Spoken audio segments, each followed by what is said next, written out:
Does anyone ever have the feeling that you're driving and suddenly switch off, and then suddenly you're here again, and you're shocked that you're still alive? Don't get me wrong, it's not the same as losing consciousness or something like that, but sometimes I get into deep thoughts, thinking more about them than about the road, and then I wake up, and somehow I'm still driving in my lane, at the right speed, following all the rules of the road. I've heard that it happens to other people sometimes too, so I wanted to know what you think about it. Yes, this phenomenon is often called road hypnosis. It's a bit creepy when thinking about your trip, you suddenly realize that you don't even remember half the way because you were somewhere in your own world, and you realize that half of the people on the road were probably in the same state.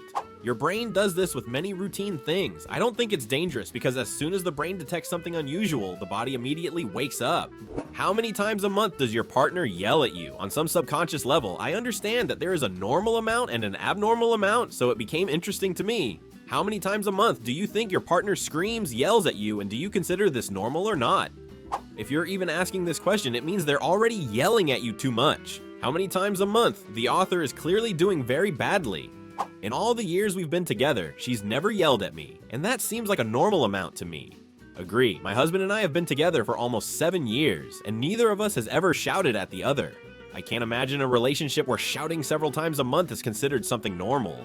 I've been through it too. I grew up in a family where shouting at each other was considered the norm. Before my partner and I went to therapy, there were screams once a month, or even 2. It wasn't pleasant. We both always hated moments like this, but we thought it was the same for everyone. But then we realized that wasn't the case, and now we never scream. Therapy is a gift from heaven. It's great to discuss some rules and work on the problem together. It's worth it. Go to therapy, or get the fuck out of a situation that makes you doubt whether such behavior is normal.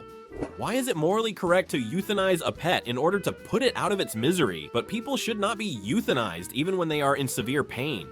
Gradually, euthanasia is becoming legal in more countries. The fact is that everything is more complicated with people, wills, manipulations, pressure exerted on a person to sign some documents. Plus, you need to be able to determine if a person is sane enough to make such a decision, etc. The animal is only aware of pain, so why make it suffer if it doesn't understand anything else?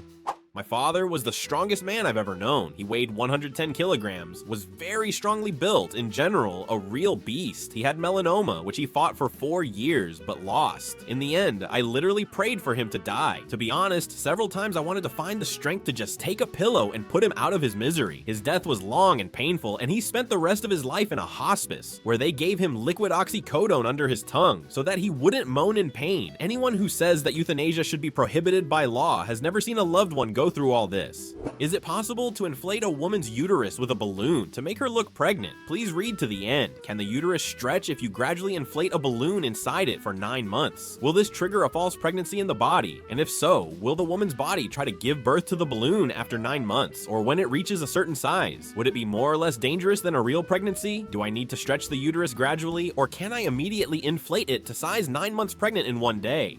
We found him. We found a very post that is perfect for the I'm afraid to ask subreddit.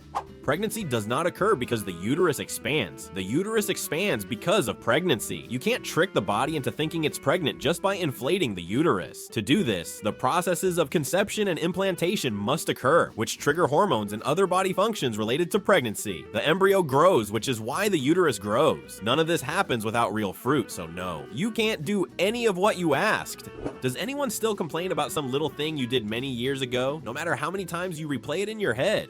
I'm 21 years old, and to be honest, there are at least 15 things that I've thought about 100 times, and I still catch wild cringe every time. In fact, some of these things date back to when I was about 5 or 6, like as if anyone could really judge you for what you did or said at that age. Does anyone else dwell on dozens of embarrassing moments from the past? When I think about such moments, I just repeat in my head over and over again, no one thinks about you as much as you think about yourself. And I pray that no one remembers all the stupid shit I did.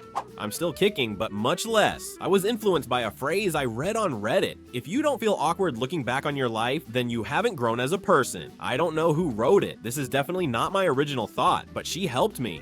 When women sit down, are they sitting on their vaginas? She's right under them, right? That is, when a woman sits on a chair, does she sit down slightly on her vagina? I'm a woman. I'm sitting on my ass. Are there those who, like me, fidgeted to check out this moment?